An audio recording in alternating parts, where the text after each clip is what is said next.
So, greetings everyone. My name is Jean Pierre or JP, and I'm here with Dan McTeague. And we are very pleased to welcome you to a series of webinars or information sessions about electric vehicles. So, how are you, Dan?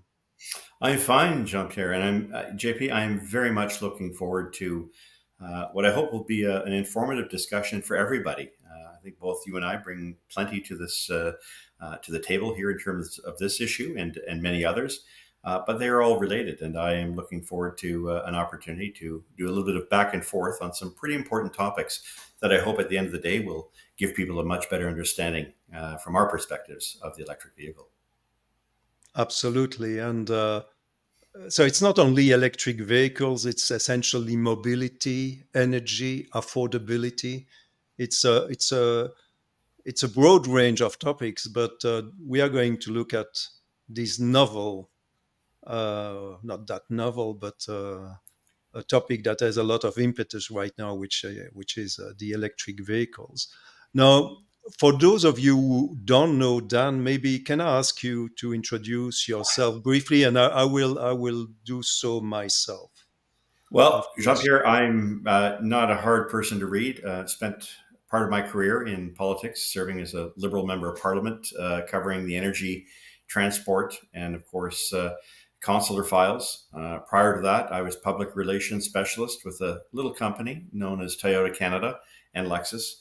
And prior to that, working in the banking industry and graduated from the University of Toronto in what else? Political science and economics. But all of this really to say that a very short, brief of what has been a pretty long and extensive career. Uh, Basically, what I refer to as the School of Hard Knocks. Okay, and today you're very much involved into day to day monitoring of energy pricing. Can you explain a bit what you are doing right now? I've spent a considerable amount of my career helping people manage their budgets when it came to fuel prices. Predicting gas prices is something I pioneered back as a member of parliament that gave people an advance heads up, if you will, unlike anywhere in the world, where gas prices are going to be, diesel prices included. That, of course, has drawn me into not just in Canada, the United States, but into the whole issue of the policies that lie behind pricing. And of course, given that energy is very much touches every aspect of our life, influences our standard of living, affects affordability, affects our future. It was important, I think, to begin to look at those policy initiatives and what is happening as they have that impact on really for all of us, our bottom line and our standard of living. Okay. So let me explain briefly to those of you who don't know me, probably the vast majority. I'm Canadian based in Quebec, but originally from Belgium, and I have a background which is twofold. One is in engineering, and it was engineering and natural resources, but I operated electric and diesel motors, etc. You know, big ones. When I was in engineering school, but also I did natural resources. So I was lectured about CO2 and these kind of things over 40 years ago. So this is not at all a new topic for me. But I have also a background in economics and especially in economic development. I studied at Oxford. I lectured the topic afterwards in Brussels. But so I understand a bit the linkages between technology and the ecology and economics, and more importantly, well-being. You see, the economic growth, whether it doesn't matter too much if people don't get any benefits from economic growth, and we need to look at how to translate this economic growth in terms of improved standards of living, and as a result, affordability becomes very important. Access to a car. Uh, why is a television now maybe 5, 10 times cheaper than it was 20 years ago? But a car, the prices of the cars and the prices of mobility increase all the time. So things need to be put into perspective, and we are going to look at the aspect of electric vehicles and electric mobility in that broader context of people want to have decent standard of living, and how to bring that through the economy and through the work of and the taxes of everybody. So that's a bit my area. But maybe before we get into the outline of what we are going to cover, um, can you essentially explain why, from your perspective, it's so important today to talk about electric vehicles? Why is it so important? JP, I think for the reasons outlined in your background, but also in mine, uh, the electric vehicle is presented for many people as an alternative to internal combustion engines. There's a lot to unpack there, but it is also something that is very much top of mind, seen as an alternative, recognizing, of course, historically, it isn't our first dance with electric vehicles, but to recognize the instruments, the policy instruments, the financial instruments, and the pretext, if you will, the reasons why there are many who believe that this is the direction we are going to have to go in.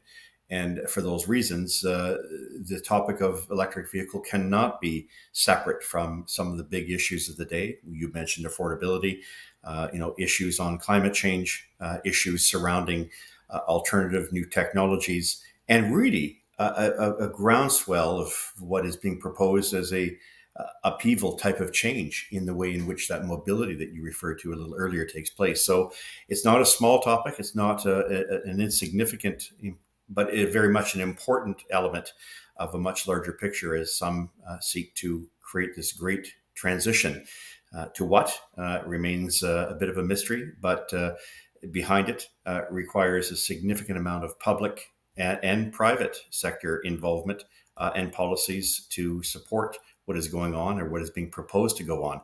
With that, of course, is always the very famous look before you leap, because in many respects, there are plenty of pitfalls with respects to moving in the direction of changing our mode of mobility to one form of mobility only, to the exclusion of all others.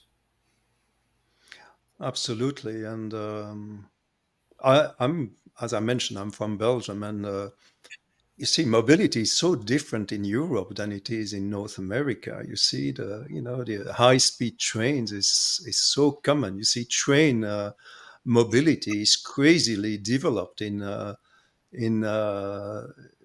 you see in Europe in general. In Belgium, you see.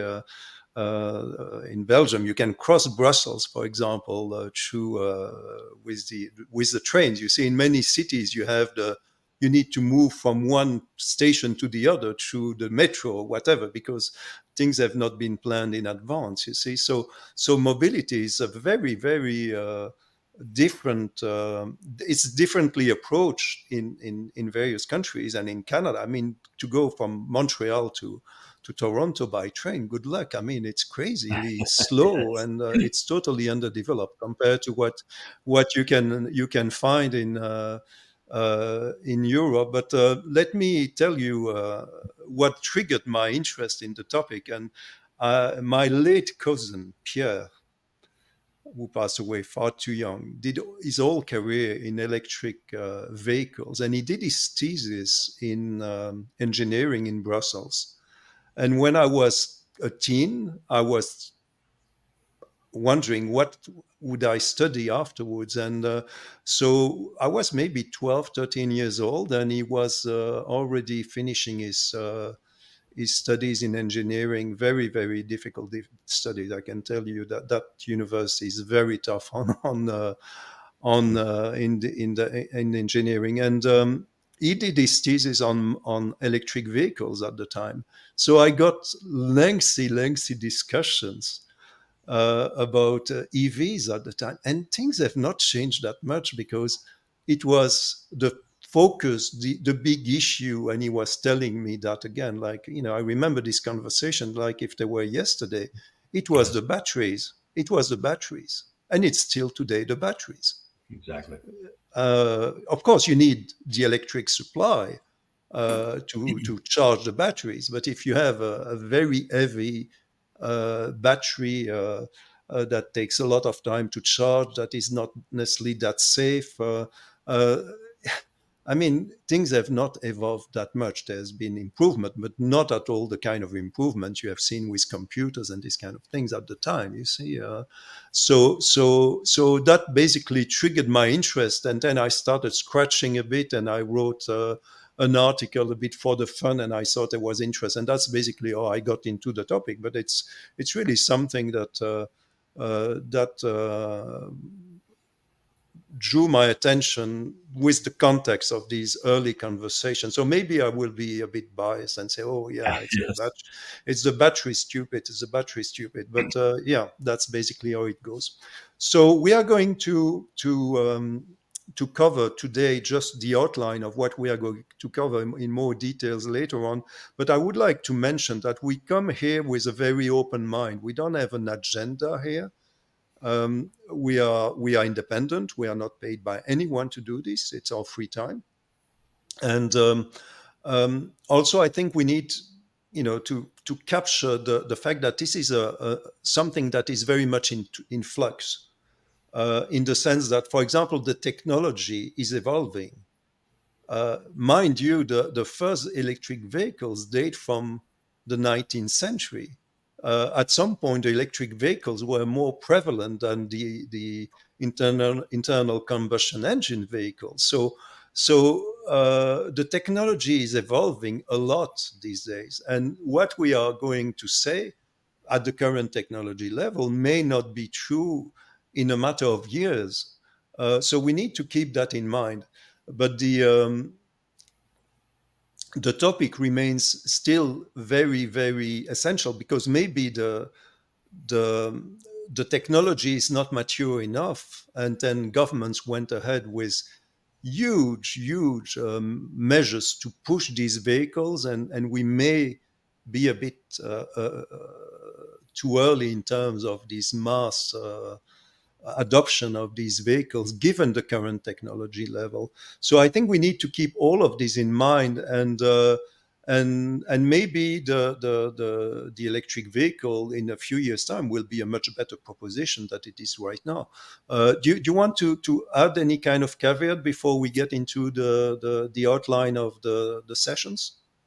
Well, I think you've touched on a lot, but I think it's important to understand that our government, certainly here in Canada, North America, and around the world, governments in general, are very much committed to this and have committed significant resources.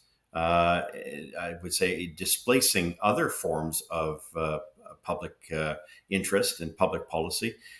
So it's not a small matter, and it has to be addressed in the context of understanding that even though we may have some questions about this and our understanding may be, rudimentary, it is very much a significant portion of the public impetus and public policy decisions that are being made around the world each and every day, which isn't just confined to whether it affects us directly or not. One way or another, it is going to have significant implications on a whole number of scales, as many of which may produce, as I said earlier, advantages. But as we're going to find out, a lot of them are pitfalls as well. In English, you use the expression, money doesn't grow on trees, or do you have something like that? You see, because Canada has a lot of trees, but unfortunately, they don't grow money, and you have billions and billions and billions being thrown at EVs right now. Uh, We do, under the assumption that, of course, the things that Canada is well known for, not just being, as Molière would have said, quelques arpents de neige, not just being a place of a few snowbanks, but a country that is vast geographically, connected with the United States, which also sees the same vastness, but also, a region of the world that is extremely dependent and very successful in the extraction, the processing of natural resources, most importantly, fossil fuels, but others as well, which are very much a part of this EV discussion. yeah, and talking about the vastness of the country, I think it's important to realize, and especially for people who are not too familiar with Canada, the situations are very different from one province to the other. I was checking today, for example, okay, the gasoline price is 30% cheaper, for example, in Alberta than it is in the Montreal area right now. But Mm. regarding electricity, the price of electricity, and correct me if I'm not accurate on this, but it is 3 times higher in Alberta than it is in Quebec. That's right. And twice as high in Ontario as it is in Quebec. And Yeah. significant policies, So JP, around. just that makes uh, makes the numbers vary very substantially in terms of, does it make sense in one province or another. I mean, I was just astounded by this variability of the pricing of energy in the country. Yes, it seems to work well in the private sector when it comes to fuel, but doesn't work so well when it comes to hydro, something that Alberta is trying to address. But by the way, and it's a footnote, but a significant one. The price of hydro in Quebec is one of the main reasons why Quebec is does so well when it comes to the so-called equalization. So, as I mentioned, this is a significant, wide-ranging issue on energy, how we get it, what we pay for it, and the benefits and advantages, as well as the drawbacks that many regions face. My province doesn't have a lot of hydroelectric, although it's where it really began many years ago with the back stations in Niagara Falls, but more reliant now on nuclear energy. And having been a member of Parliament to a region that was the first commercially used nuclear reactors in North America in Pickering, it's something that has been seen as a strategic advantage, but extremely expensive, hard to maintain, even though it can provide significant energy, at least on a baseload basis, which isn't always helpful in a country like Canada, where the temperatures can vary dramatically, as we mentioned earlier. Yeah, and on that point, I think it's important to realize that it's not only in Canada but in Europe, in Germany, for example. It's not just okay. What are the sources of energy, like you can see in the statistics, like 2, 3 years ago, but what will be the sources of energy in 2, 3, 5 years? Will Quebec expand its production of electricity through dams, build new dams, or will it have to rely on nuclear, or will it whatever? You see, but there is. It's really the question of what is going to be the source of energy if there is this huge increment of demand, and there are other factors that are growing the demand for energy. So we need to look at it in a and all your expertise and your knowledge of the energy sector will be amazingly helpful to try to figure out what's going to happen, because it has implications. It's not a static uh, uh, element at all we are talking about here. That's right. It brings in that huge policy of electrification, net zero by 2050, in which we're putting all our eggs in one basket, even though the nation is extraordinarily well known and well versed and blessed with an abundance of energy sources, depending again on the circumstances, the geography, the investments have been made region by region across the country. So those are things I hope to be able to unpack, JP, with you as we discuss. As you can see, it's not just about EVs. We know it's a lot more than that, and I hope to give our friends listening, watching, an opportunity to learn a little bit more about what we know and be able to put those to good use. Absolutely. So let's go through the 10 topics, broad topics we are going to cover, and I will insert the slide in the presentation later on. But first, the first one is, okay, what is an electric vehicle? How is it powered? I think most people don't even know. So we are going to go into the basics. You see, uh, it's very different the way an electric vehicle not only is structured as a vehicle, but also what is the energy power. You see, so that's basically the first topic. Do you want to comment on that one, or we get to the second one? Yeah, I think people will get an understanding of the important element. What is exactly an electric vehicle? Are there different types of electric vehicles? Who's offering? Why are they offering them? And how, of course, is it powered? As you mentioned, critical that people understand that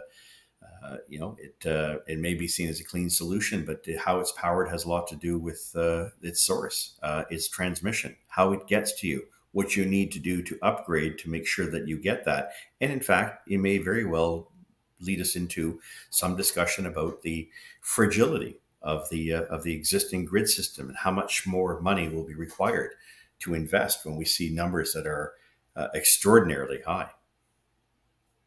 Absolutely. So the second topic is to jump immediately in the current EV situation, which is very, very much in flux from a market viewpoint. So we will go into it, but you would think, oh, it's a smooth ride towards a growth in electric vehicles, and it's not at all the case. And there is pretty crazy stuff going on in North America, as you know, and Yeah, in Europe, and it's not at all a smooth ride. And we look at who are the main producers. We certainly talk about China. Just to do a quick shortcut, maybe to give an idea about the challenges ahead. Okay, Canada wants to become a powerhouse in terms of producing electric vehicles. How can they? How can Canada compete with China when we know that some vehicles just above 10,000 US dollars are being produced now in China? How could, including the battery, and the battery in Canada may cost the double of the $10,000. So it is this. So we are living in a global economy. There are plenty of countries, especially China, but others that are way ahead. Technology is evolving considerably, and so it's really important. But also, if you're in Europe, if you're in the UK, you see how how, how to understand the current situation with electric vehicles in the world. I think that's essential to be able to have a discussion about the topic. absolutely. Enormous implications for policymakers as well. The extent of manufacturing, the decline of manufacturing, how these things are made, who owns the technology. Will we be importing some of the technology to build our own vehicles, our own batteries here in North America, and at what cost? And at what cost environmentally? So as we go through that question about EV, global, current global EV market, and as we deal with, trends on production, these will be inevitably things that you and I will have to broach. Okay, third topic, and I did analyze quite a bit in some of my articles, is essentially what is the CO2 net saving of driving an electric vehicle. And I was quite surprised. So we are going to talk about that because I think that's the key, let's say, rationale, suppose rationale to Electric have a vehicle. transition to EVs is to have lower CO2 emissions. So we that would benefit climate change mitigation. That is the logic. So we are going to, and I will just put a spoiler alert. Uh, the electric vehicles are not zero emissions vehicles. They are Yes. not. They are not. Every single source of energy produces emissions.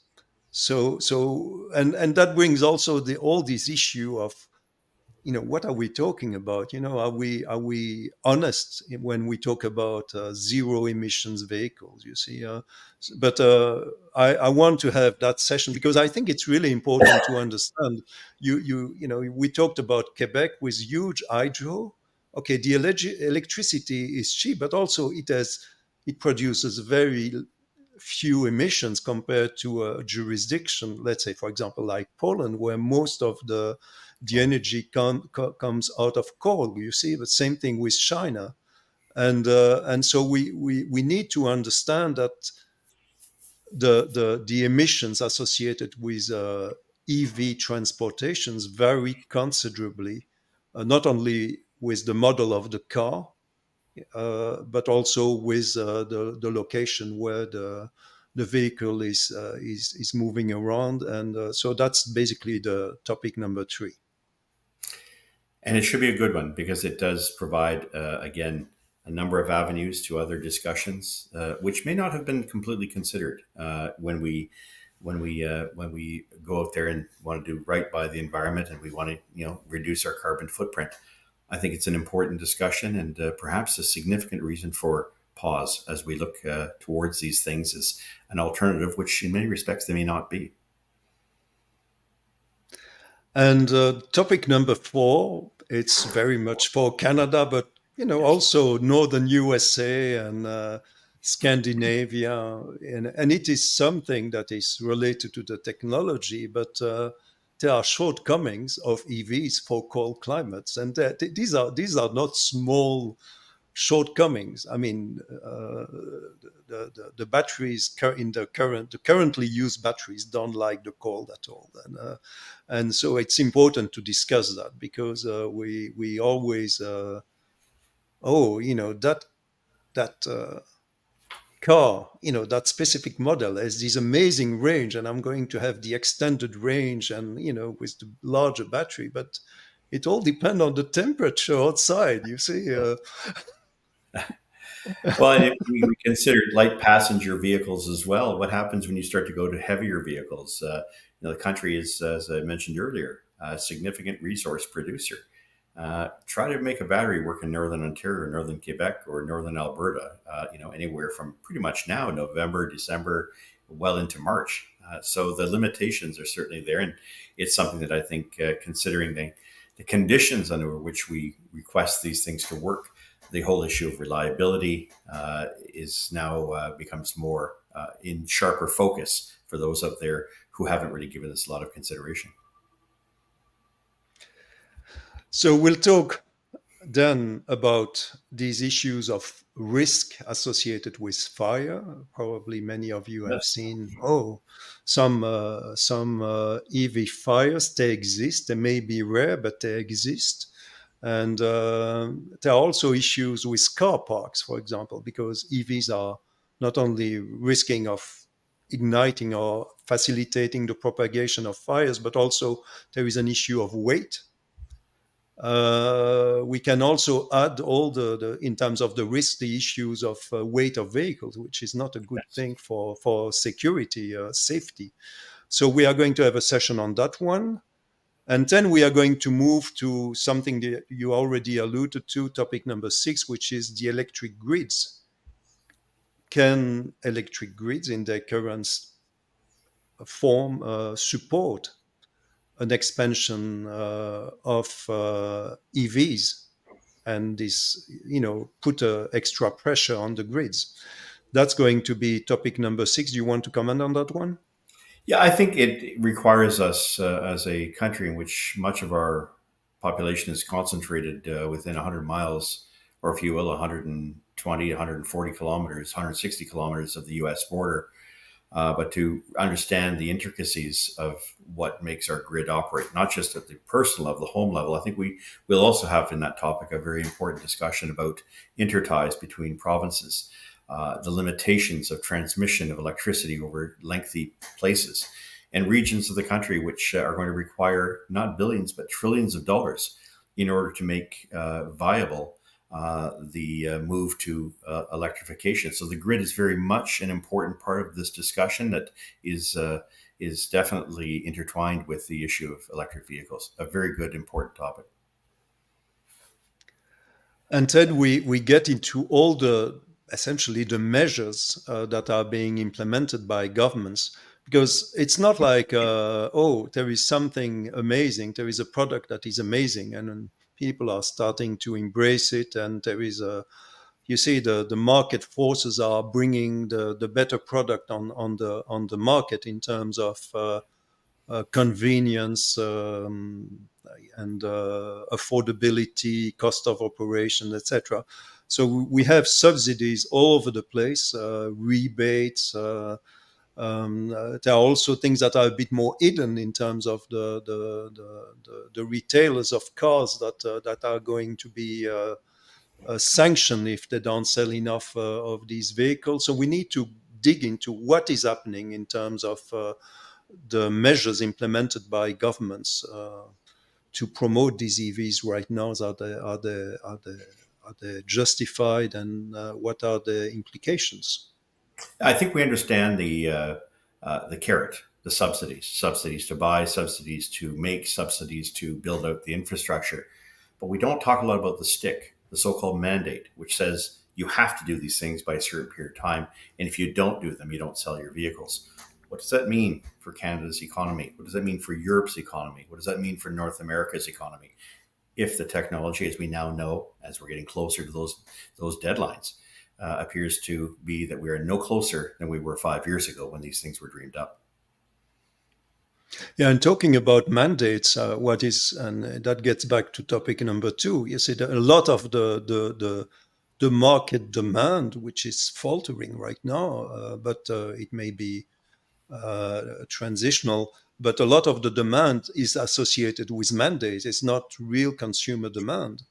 That's But right. we have also a lot of uncertainty with these mandates. For example, in the US, two leading candidates for the presidency on the Republican side have announced that on day one of if they are elected, they would drop the mandates. And you know, I mentioned that because it's absolutely important. Because without a demand for EVs in the US, there is no way to develop a Canadian industry producing EVs. Just there is no way. The market right now, 90% of the cars produced in Canada go to the US market. That's right. So this is basically important to understand that these mandates and these subsidies and the rebates, etc., uh, this is basically fashioning the evolution of EVs, and there are big problems. It's not a smooth ride at all. If you heard the recent announcement by GM and Ford, Yes. even Tesla, everything is Yeah. basically let's downscale the production, let's downscale the investments, etc. And then we have topic number 8. You are from Ontario.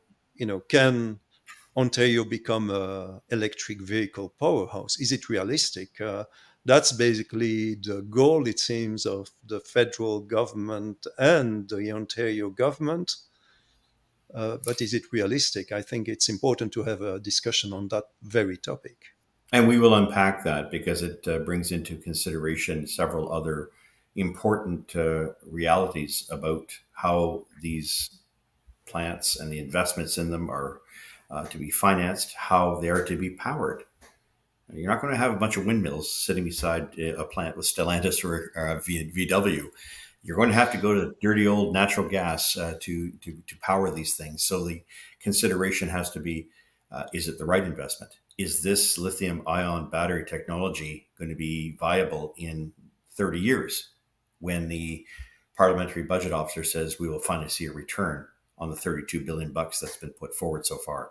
Very important question, very important topic. Yeah. And I'll comment on that on topic number 10. But topic number 9, should EVs be affordable and small or pricey and large? Uh, and the industry in North America and in Europe, you know, high labor cost industries, even though China's labor costs have increased dramatically. But there is that logic, oh, let's do big cars so we can sell them the high price, and and we have a margin, and we can then justify labor costs that are relatively significant compared to other jurisdictions.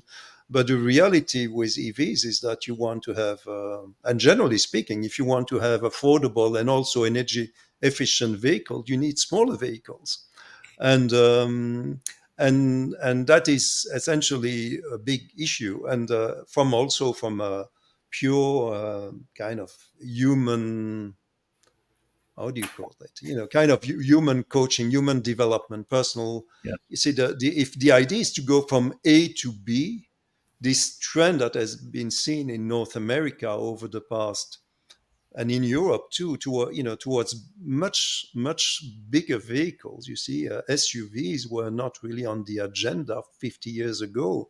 Now Yes, it has become the norm. But these vehicles require much more energy to be displaced, that's right. and there are, and if you look at, for example, at these vehicles that are produced there for 11,300 US dollars in China. These are small vehicles, but they still bring four people from A to Okay. B. So I think that's really a question of that needs to be discussed. Do we need all these trucks and all these SUVs? You see, especially Yes. when for city usage or for small commuting, this kind of stuff. You see, so I think we need to have that discussion. And we will also talk about ancillary topics to that one, which of course is the weight of those vehicles, which you alluded to a little earlier. Um, will insurance companies want to be part of this? Will the weight have an effect on fragile roads in Canada, which, as you know, one of the biggest enemies isn't just salt, it's frost. This tends to be very disruptive to roads, and at certain times you can see them in many rural areas across Canada. Load restrictions. They're there for a reason because roads are made to take a certain amount of weight. If all the vehicles or the body of vehicles that we have become heavier and larger and act more like big dump trucks, I'm not, of course, exaggerating, suggesting they'll be that size, then it has implications for our entire roadwork and infrastructure. So, a very important subtopic that I think we're going to have to broach as well. I'm looking forward to that. Absolutely, and I can't resist. You see, I can't resist because I'm promising myself not to be too cynical, but I'm going to bring you Do it, something. JP. I'm going to go for it, but I'm not going to talk about Canada. I'm going to talk about France. You see, so Well, in France they had the clever idea. You see, okay, we are going to penalize heavy vehicles. So there is a scale. So in French it's called bonus malus, but you have a malus, bad thing. You get a tax for an heavy vehicle. So I looked at all these vehicles, you see, and then I discovered that because of this push towards electric vehicles don't weigh anything in France. There is zero taxation. These are the heaviest vehicles. They are the heaviest vehicles. You see, any kind of Tesla model is very close to 2 tons. You see, the Model X is above 2 tons. I checked the details. yes, I mean, yes, it's because you need at least a half a ton of battery to move the vehicle. And I said, yes, goodness, I'm going to check if the Teslas are going to be, you know, taxed a lot because they are so heavy. No, no, no, zero. They don't weigh anything. You see. So you see the weight. The weight is all relative. You see, when can you imagine you go to see your doctor and you say, "Oh, well, I took the pill that you asked me to take, so I'm not heavy any longer." You see, you don't know. or I am I'm heavy all to I'm enough food. perfectly slim. You see, I'm perfectly fine. Anyway, that's we okay. This is reality, you see. But we need to be a little bit funny on this topic. But to go then to topic number 10, you mentioned the battery technology that is basically the underpinning of the potential development. I mean, billions have been now pledged by both Ontario and the federal for supporting plants in Ontario, also similar pattern in Quebec. The technology is so important and it is evolving so fast that maybe as we are talking, it's not in 20 years or 30 years, as of today, the batteries technologies that are being planned right now in Canada may already be obsolete. Yes, This is the reality, and we don't know. We have some ideas about where the technology is evolving, but it's we need to talk about that, for the session number 10, because everything is in flux that's right. regarding technology, and that has the huge implications in terms of affordability of the vehicles. Will the new technologies be even more expensive and the batteries even more expensive to produce? Or will they be much cheaper? What will be the raw materials involved? And so it has huge implications. We are into a very fastly evolving area, contrary to internal combustion engines. I don't think there's been any kind of huge development in terms of how they are being built, in terms of the materials, etc. But for EVs, things are really in flux right now. And it is going to create a number of fiscal constraints that could create great risks for governments that have made these investments. Look, a country like Canada has put 32 billion bucks aside for a couple of plants, in one in Quebec, two in Ontario, to build batteries. This doesn't even include, the fact that we're not able to open a lithium mine or to extract cobalt or do the things that we need to service those batteries. What we do need to consider is that with a country running a $46.5 billion deficit on $1.2 trillion of debt, this risk is extraordinarily high stakes, and it is going to require us all to make absolutely sure that we've made the right decision. Because, as I said right at the outset, we may have not looked before we leapt. And as my boss years ago used to say, Jean Chrétien, the former prime minister, before you jump in, you want to make sure there's water in the pool. And apparently, this is not something that is being given wide consideration as we rush headlong into what we think we need to do. And the trends that we see, we have to be very careful because it's money that we simply cannot afford, especially when a lot of that money is borrowed. Absolutely, and then you mentioned cobalt and lithium. There are batteries that are already being produced in China Graphite, yeah. that don't even require lithium, and they don't even require cobalt. Can you imagine? So the whole thing is really in flux, and of course, the amounts that are involved are staggering, and normally in a market economy, normally, wasn't Canada the champion of market economies at some point? It was. It was the was it the tiger of the north or whatever. Now we are, it's the broken battery of the north. I don't know what it's going to be, but it's crazy because it looks like in companies like Volkswagen and Ford, whatever, they basically are begging for billions and billions and billions of dollars, and they are very successful at it to get all these subsidies, even if they are facing considerable problems home or on their markets. And it is something that is not right what is happening, just from a pure allocation of resources. And a friend of mine actually was looking at the basic math, you see, but what is the cost of a job, you see? Maybe Yes. you're a politician, what is, I mean, these are millions of dollars per job. Per job, exactly. Whereas you used to have 5 to 7,000 people working on an assembly line, you now have less than half of that, and a significant amount of public money. And to your point about the potential for change and radical new technologies, my old company, Toyota, is certainly setting strong signals that they've come up with a whole new concept in battery in which the range is to double. But it certainly isn't based on the existing technologies that we've invested substantially in, perhaps far more substantially than any of us could have imagined. It's great for the photo op and it's great for politicians in the moment.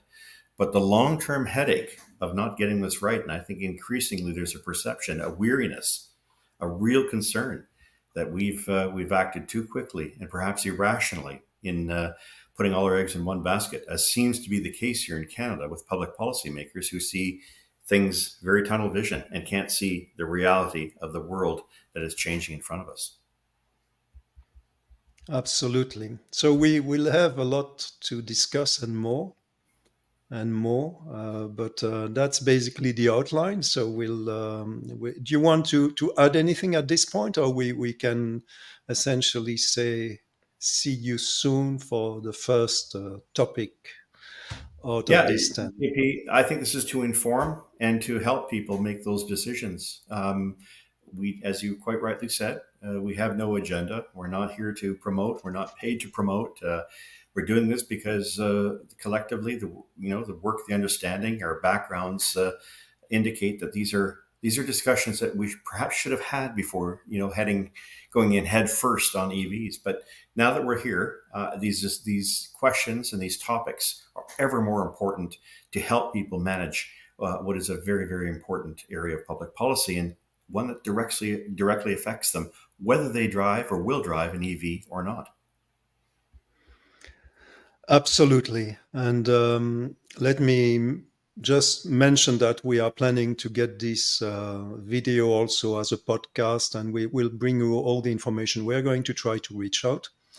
And we may also do some sessions in French because Voilà.